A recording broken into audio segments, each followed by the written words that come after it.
Hello all, welcome to Ekam IAS academy. ఇప్పుడు current affairs topics యూజువల్గా ఏంటి, అర్త్క్వేక్స్ హిట్ అవుతున్నాయి డిఫరెంట్ ప్లేసెస్లో. రీసెంట్గా చూసింది మయన్మార్, థాయిలాండ్, ఇంకా కొన్ని ఐలాండ్ ప్లేసెస్లో. ఈ అర్త్క్వేక్స్ ఎందుకు వస్తాయి, ఎలా వస్తాయి అనేది మనం ఆల్రెడీ డిస్కస్ చేసాం. ఇప్పుడు the whole reason behind these earthquakes, volcanoes, mountain formation, ఇదంతా దేనివల్ల జరుగుతుందంటే మెయిన్ కాన్సెప్ట్ వచ్చేసి ప్లేట్ టెక్టానిక్స్ అని చెప్పి. ప్లేట్ టెక్టానిక్స్లో మెనీ ఆస్పెక్ట్స్ ఉంటాయి. అందులో one of the most important and interesting article వచ్చేసి కాంటినెంటల్ డ్రిఫ్ట్ థియరీ అని చెప్పేసి. సో మన ప్లేట్ టెక్టానిక్స్ అనేది న్యూస్లో చాలా ఉంది కాబట్టి దాని రిలేటెడ్ కాంటినెంటల్ డ్రిఫ్ట్ థియరీ ఇవాళ డిస్కస్ చేద్దాం, ఎవ్రీథింగ్ ఇన్ డీటెయిల్, బికాస్ ఎగ్జామ్లో అడిగే ఛాన్సెస్ చాలా ఎక్కువ. So let's proceed now. Continental drift theory అంటే ఏంటి? పేరులోనే ఉంది. డ్రిఫ్ట్ అవ్వడం అంటే ఒక ప్లేస్ నుంచి ఇంకో ప్లేస్కి వెళ్ళడం.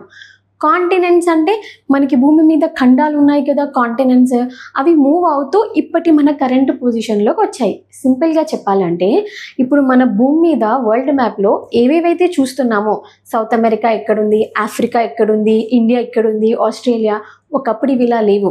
అదంతా ఒక ల్యాండ్ మాస్ లాగా ఒక దగ్గర ఉంది, డిఫరెంట్ ప్లేసెస్లో ఉండే ఆల్ ఓవర్. బట్ ఇప్పటి కరెంట్ పొజిషన్కి రావడానికి చాలా ప్రాసెస్ని అండర్గో అయ్యాయి అన్నమాట.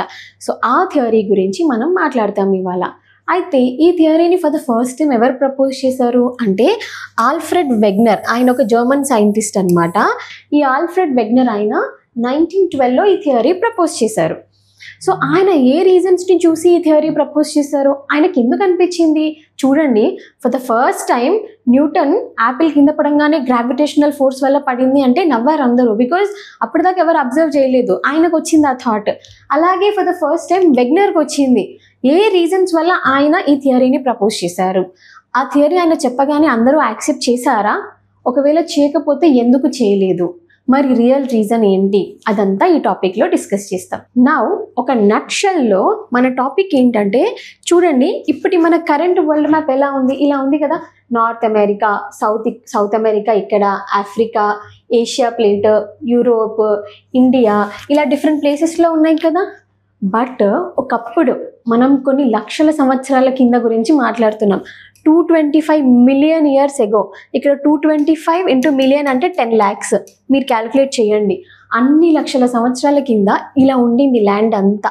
చూడండి, మొత్తం అంతా కలిసి ఒక కంటిన్యూస్ రీజియన్ లాగా ఉంది కదా. దీన్ని పాంజియా అని అన్నారు అప్పుడు, ఆ కంప్లీట్ ల్యాండ్ మాస్ని. దీన్ని పాంజియా అని, చుట్టుపక్కలంతా సముద్రమే ఉంది, ఇంకేం లేదు. చూడండి, ఇక్కడ ఎక్కడ ల్యాండ్ లేదు. ఈ ఓషన్ ఏమో పాంతలాసా అన్నారు. సముద్రాన్ని పాంతలాసా, ల్యాండ్ని పాంజియా అన్నారు. ఇది బ్రేక్ అయింది, మూవ్మెంట్ స్టార్ట్ చేసింది, దాన్నే మనం డ్రిఫ్టింగ్ అంటున్నాం. ఇలా అయింది, 2 పార్ట్స్గా డివైడ్ అయింది. First continuous mass 2 parts. ఆ పైన పార్ట్ని, నార్దర్న్ పార్ట్ని ఏమన్నారు, లారేషియా అని అన్నారు. సదర్న్ పార్ట్ని ఏమంటున్నారు, గోండ్వానా అని అంటున్నారు. మన ఇండియన్ ప్లేట్ ఇక్కడ ఉంటుంది, గోండ్వానాలో ఉంటుంది. సరే, థర్డ్ స్టేజ్కి వచ్చింది. థర్డ్ స్టేజ్లో ఇలా పార్ట్స్ అవ్వడం స్టార్ట్ అయింది, బ్రేక్ అవ్వడం స్టార్ట్ అయ్యాయి. ఇక ఫైనల్గా ఫోర్త్ స్టేజ్లో ఇప్పుడు మన ప్రజెంట్ టైం చూసుకుంటే ఇలా ఉంది మన వరల్డ్ మ్యాప్. కరెక్ట్. సో ఇది ఎలా జరిగింది, ఒక ల్యాండ్ మాస్ లాగా ఉన్నది ఇట్లా ముక్కలుగా విరిగి ఇట్లా వచ్చి ఫామ్ అయ్యాయి అనే స్టోరీ మనం ఇవాళ తెలుసుకోబోతున్నాం. నౌ ఒకసారి పిక్చర్లో చూడండి, ఇది మన సూపర్ కాంటినెంట్, అంటే ల్యాండ్ మాస్ అంతా ఒక దగ్గర ఉన్న ప్లేస్. దీన్ని ఏమన్నాం మనం, పాంజియా అని అన్నాం. చుట్టుపక్కల ఉన్న సముద్రం పాంతలాసా అన్నాం. సో ఈ పాంజియా, అసలు ఈ ల్యాండ్ మాస్ అంతా ఎప్పుడు ఎగ్జిస్ట్ అయింది, అసలు ఇది ల్యాండ్ ఫామే ఎప్పుడు వచ్చింది ఎగ్జిస్టెన్స్లోకి అంటే 300 మిలియన్ ఇయర్స్ ఎగో ఎగ్జిస్ట్ అయిందంట పాంజియా. అప్పుడే ఉంది ల్యాండ్ మాస్.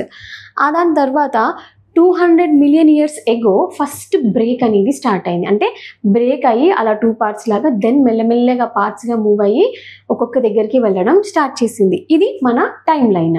నౌ ఏ రీజన్స్ని చూసి ఆల్ఫ్రెడ్ వెగ్నర్ ఇలా కాంటినెంట్స్ని డ్రిఫ్ట్ అయ్యాడు అనే కన్క్లూజన్కి వచ్చాడు. ఏం చూసి తట్టింది ఆయనకి ఆలోచన అంటే, first the fit of the continents. ఇప్పుడు మన డిఫరెంట్ ఖండాలు ఉన్నాయి కదా, especially south American continent, African continent. ఇది తీసుకోండి. మీరు మ్యాప్లో కొంచెం ఆ మధ్యలో పోర్షన్ ఇట్లా ఫోల్డ్ చేసి ఆ రెండింటిని దగ్గరికి తీసుకురండి. ఇలా ఈ రెండు ఎగ్జాక్ట్ మ్యాచింగ్ ఫిట్ లాగా కనిపిస్తాయి అన్నమాట. అలాగే మనకి పైన అమెరికా ఉంది కదా, ఇక్కడ సైడ్ యూరోప్ ఉంది కదా, ఆ రెండు దగ్గరికి తీసుకురండి, అది కూడా మ్యాచ్ అవుతూ ఉంటాయి. ఇట్లా మీరు దూరం దూరం ఉన్న కాంటినెంట్స్ని దగ్గరికి తీసుకొస్తే షేపులు ఫిట్ అవుతాయి. మనం ఒక పజిల్ గేమ్ ఆడేటప్పుడు ఒక్కొక్కటి ఎలా ఫిట్ చేస్తాం అలా ఫిట్ అవుతున్నట్టు చాలా చోట్ల కనిపిస్తుంది. సో అప్పుడు ఆయనకు ఒక ఐడియా వచ్చింది, ఓ ఇదంతా ఒకప్పుడు ఒకే ల్యాండ్ లాగా ఉందేమో, బ్రేక్ అయ్యి దూరం వెళ్ళిపోయాయి అనే ఐడియా ఆయనకి ఫస్ట్ ఇక్కడ వచ్చింది. బికాస్ చాలా చోట్ల ఇది ప్రూవ్ అయింది. నెక్స్ట్ రీజన్ వచ్చేసి ఫాజిల్ ఎవిడెన్స్. ఫాజిల్ అంటే ఏంటి, ఇప్పుడు మనం చనిపోయాక మన ఆర్గానిక్ రిమైన్స్ ఏదైతే ఉంటుందో అది అర్త్లో బరీ అయ్యి ఆ డీప్ ఎర్త్ కింద ఉన్న వేడి ప్రెషర్కి ఫాజిల్గా మారుతుంది కదా. ఇప్పుడు మనం చెట్టు విరిగిపోయి పడిపోయినా కూడా అది బొగ్గుగా మారుతూ ఉంటాయి. అట్లా లివింగ్ యానిమల్స్, లివింగ్ ప్లాంట్స్ ఇవి కూడా ఫాజిల్స్గా మారుతాయి. అయితే identification of similar fossils of plants and animals in different places. మీరు ఇక్కడ పిక్చర్లో చూసారనుకోండి, ఇక్కడ ఒక సైనోగ్నాథస్ అని ఒక కైండ్ ఆఫ్ యానిమల్ ఉంది. అది ఇక్కడ సౌత్ అమెరికన్ మధ్యలో దాని ఫాజిల్స్ అంటే ఆ చనిపోయాక రిమైన్స్ ఉంటాయి కదా భూమిలో, ఎక్స్కవేషన్ చేస్తే బయటకు వస్తాయి. ఎగ్జాక్ట్లీ అవి ఇక్కడ దొరికినాయి సౌత్ అమెరికా మధ్యలో, మళ్ళీ ఆఫ్రికా మధ్యలో దొరికినాయి. నెక్స్ట్ ఇంకో యానిమల్ చూడండి, లైసోసారస్ అని ఉంది.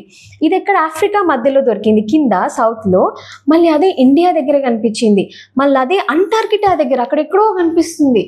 చూడండి, ఇప్పుడు డిఫరెంట్ ప్లేసెస్లో డిఫరెంట్ క్లైమేట్ కండిషన్స్ ఉంటాయి.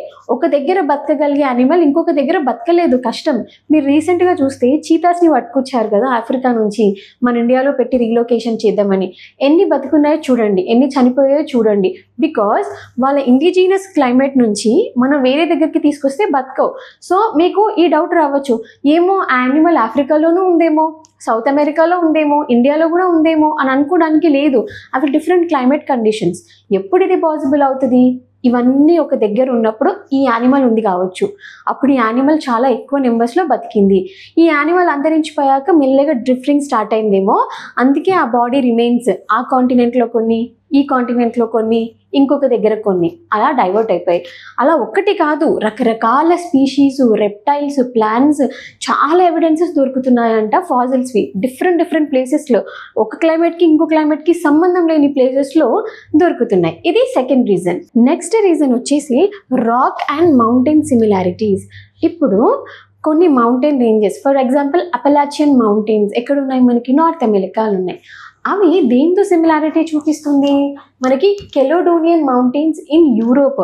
ఎక్కడ అమెరికా, ఇక్కడ మొత్తం వెస్ట్లో ఉంది, యూరోప్ ఎక్కడో మధ్యలో ఉంది.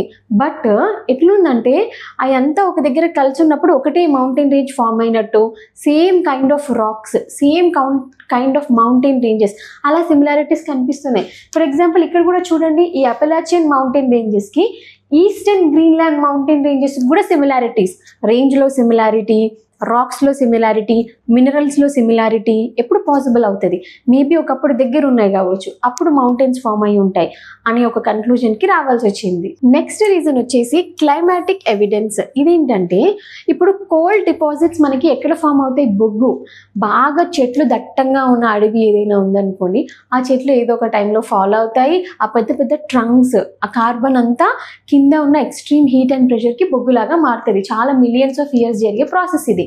యూజువల్గా ఈ కోల్ ఫామ్ అయ్యే ప్లేసెస్ ఎక్కడ అంటే చాలా స్వాంపీ, వర్షం పడే ప్లేసెస్, చెట్లు బాగా పెరిగిన ప్లేసెస్, అక్కడ కోల్ ఫార్మేషన్స్ మనకి కనిపిస్తాయి. అయితే వీళ్ళు అబ్జర్వ్ చేస్తే కోల్డ్ డిపాజిట్స్ మనకి గ్లేషియల్ ప్లేసెస్, ఎక్కడ ఈ ఆర్కిటిక్ చల్లగా ఉండే ప్లేసెస్ ఉంటాయి కదా, అక్కడ కూడా కనిపించాయంట. అంటార్కిటికాలో చెట్లు పెరిగే పాసిబిలిటీ ఉందా, బొగ్గు ఫామ్ అయ్యే పాసిబిలిటీ ఉందా అసలు? ఇప్పుడు అక్కడ పెరుగుతాయా? అసలు కాదు. మీరు అంటార్కిటికా చూస్తారు కదా, పెంగ్విన్స్, సీయల్స్ తప్ప ఏం కనిపించవు అక్కడ. అలాంటిది అక్కడ ఎట్లా కోల్డ్ డిపాజిట్స్ దొరికినాయి అంటే, ఒకప్పుడు ఈ అంటార్కిటికా ఈక్వేటర్కి దగ్గరగా ఉందేమో. ఈక్వేటర్ దగ్గర చాలా వేడిగా ఉంటుంది కదా, సో అది ఈక్వేటర్ దగ్గర ఉన్నప్పుడు మంచి దట్టమైన ఫారెస్ట్లు, దాని తర్వాత అవి ఫెల్ ఆఫ్ అయిపోయి కార్బన్గా లోపలికి వెళ్ళిపోయాయి. దాని తర్వాత ఈ అంటార్కిటికా కిందికి ప్రయాణం స్టార్ట్ చేసి అక్కడ సెట్ అయిపోయింది. సో అలాగే గ్లేషియల్ మ్యాటర్, అంటార్కిటికాలో ఆర్కిటిక్లో దొరికే గ్లేషియల్ మ్యాటర్ ఏ ఇండియాలోనూ ఆఫ్రికాలో దొరుకుతుంది. ఆఫ్రికాలో అంత వేడికి గ్లేషియల్ మ్యాటర్ ఎట్లా దొరుకుతుంది, ఐస్బర్గ్స్కి సంబంధించిన మ్యాటర్ ఎట్లా దొరుకుతుంది, గ్లేషియల్ టిల్లైట్ అంటాం మనం, అది దొరుకుతుంది. అంటే ఒకప్పుడు ఇవి చల్లటి ప్రదేశాల దగ్గర ఉండొచ్చు, దాని తర్వాత మూమెంట్ స్టార్ట్ అయ్యాయి. సో ఇన్ని రీజన్స్ ఉన్నాయి, ఒకటి కాదు రెండు కాదు, మోర్ దెన్ 4-5 రీజన్స్ ఉన్నాయి మనము ఈ పాంజియా అనే ల్యాండ్ ఎగ్జిస్ట్ అయింది అనే కన్క్లూజన్కి రావడానికి. ఇది ఆల్ఫ్రెడ్ వెగ్నర్ చెప్పాడు. చెప్పిన తర్వాత ఆల్ఫ్రెడ్ వెగ్నర్ థియరీ కరెక్టే అనిపిస్తుంది రీజన్స్ అన్నీ చూస్తే. మరి ఆయన అడిగారు రీజన్ ఏమై ఉంటుంది చెప్పండి సార్, అది కూడా ఎందుకు ఇట్లా కాంటినెంట్లు డ్రిఫ్ట్ అయ్యాయి అని అడిగితే ఆయన బాగా ఆలోచించి ఏం చెప్పారంటే, మేబీ మనకి సన్ గ్రావిటేషనల్ పుల్ ఉంటుంది కదా, ఇప్పుడు ఒక యాపిల్ని భూమి ఎట్లయితే గ్రావిటేషనల్ పుల్తో లాగి కిందేసిందో చెట్టు నుంచి పళ్ళు అందుకే కింద పడతాయి కదా, అలాగే ఈ భూమి మీద ఉన్న కాంటినెంట్స్ని అక్కడ సన్, అంత పెద్ద బాడీ కదా సన్, ఆయన గ్రావిటేషనల్ పుల్, అలాగే మూన్ చంద్రుడు దగ్గరగా ఉంటాడు కదా ఆయన గ్రావిటేషనల్ పుల్ ఉండిందేమో, ఆ గ్రావిటేషనల్ పుల్కి ఆ ఫోర్స్ని తట్టుకోలేక కాంటినెంట్స్ మూవ్ అయ్యాయేమో అని ఆయన ఫీల్ అయ్యారు. బట్ దీన్ని చాలామంది కాంట్రడిక్ట్ చేశారు. ఎందుకు చేశారు అని అంటే, సార్ ఆ ఫోర్స్ నిజంగా అంత హెవీగా ఉంటే భూమి తిరగడమే ఆపేస్తుంది సార్, అంత గ్రావిటేషనల్ పుల్ హెవీగా ఉంటే. బికాజ్ మహా అయితే ఆ ఫోర్స్ వల్ల సముద్రం మీద అలలు ఎగుస్తాయేమో కానీ కాంటినెంటే మూవ్ అయ్యేంత ఫోర్స్ అయితే ఉండదు సార్ అని అతన్ని రిజెక్ట్ చేశారు. మీరు ఇప్పుడు పౌర్ణమి రోజు కానీ న్యూ మూన్ రోజు సముద్రంకి వెళ్ళండి, మామూలు కంటే అలలు ఎక్కువగా ఎగుస్తాయి అన్నమాట, లెగుస్తాయి. ఎందుకు అని అంటే ఆ రోజు భూమి అంటే మూన్ నుంచి గ్రావిటేషనల్ పుల్ ఎక్కువగా ఉంటాయి, పెద్దగా ఉంటాడు కదా చంద్రుడు క్లోజ్గా, సో ఎక్కువ గ్రావిటేషనల్ పుల్ ఉండడం వల్ల ఎత్తుకు లెగుస్తాయి. బట్ వాటర్ మాత్రమే లెగిసేంత ఫోర్స్ అది, కాంటినెంట్సే మూవ్ అయ్యే ఫోర్స్ అయితే ఉండదు సార్, అంత ఉంటే అర్త్ అసలు తిరగదు, ఫస్ట్ స్టేషనరీగా ఉంటుంది అని ఒకటి కొట్టిపడేశారు. నౌ మరి యాక్చువల్ ఫోర్స్ ఏంటి ఈ ప్లేట్స్ మూవ్ అవ్వడానికి అని అంటే, మనము ఎర్త్క్వేక్స్ టాపిక్లో డిస్కస్ చేసాం. ఏంటంటే భూమి ఇలా ఉందనుకోండి, మనం పైన పోర్షన్ని క్రస్ట్ అని అంటాం కదా, మధ్యలో పోర్షన్ని మ్యాంటిల్ అని అంటాం, రైట్? దెన్ ఇక్కడ లోపల పోర్షన్ని కోర్ అని అంటాం. ఈ పైన క్రస్ట్ కొంత అప్పర్ మ్యాంటిల్, ఇదంతా ఒక లేయర్ మీద తిరుగుతూ ఉంటుంది. ఆ లోపల లేయర్లో semi molten semi plastic material ఉంటుంది అనమాట, ఆస్థెనోస్పియర్ అని చెప్పేసి. అది సాలిడ్గా ఉండదు, అలానే వాటర్ లాగా లిక్విడ్గా ఉండదు, మధ్య రకంగా. ఎందుకు ఉంటుందంటే అర్త్ కింద చాలా రకాల మినరల్స్ ఎలిమెంట్స్ ఉంటాయి, సిలికా, బసాల్ట్, మెగ్నీషియం ఇలాంటివి. విపరీతమైన వేడికి అవి మోల్టెన్ ఫామ్ లాగా, ఇప్పుడు మీరు గోల్డ్ని వెళ్ళి మంట మీద పెట్టండి, ఎంత మెటల్ అయినా గోల్డ్ లిక్విడ్ లాగా అయిపోతుంది, కరిగిపోతుంది కదా. అలాగే భూమి లోపల అంత టెంపరేచర్స్కి ఏదైనా సరే కరిగిపోవాల్సిందే. లోపల ఏం ప్రాసెస్ జరుగుతుందంటే, ఇక్కడ చూడండి మ్యాంటిల్లో మీకు లావా తెలుసు కదా, లావా ఎందుకు ఫామ్ అవుతుంది? భూమి కింద ఉన్న ఎక్స్ట్రీమ్ ప్రెషర్ టెంపరేచర్ వల్ల. సో మనం కన్వెక్షనల్ థియరీలో డిస్కస్ చేసినట్టు వేడిగా ఉన్న ఎయిర్ పైకి లెగుస్తుంది, ఎందుకంటే లైట్ అయిపోయింది కదా, పైకి లెగుస్తుంది, చల్లగా అయిన తర్వాత మళ్ళీ కిందికి వచ్చేస్తుంది. ఈ పాయింట్ మీకు గుర్తుంది కదా. సేమ్ థింగ్ ఇక్కడ అప్లై చేయండి. ఈ లోపల అర్త్ లోపల ఈ వేడిగా ఉన్న మెటీరియల్, బాగా ఎక్స్ట్రీమ్ టెంపరేచర్స్కి వేడి అయిన మెటీరియల్ పైకి లెగుస్తుంది, ఇలా వచ్చేస్తుంది.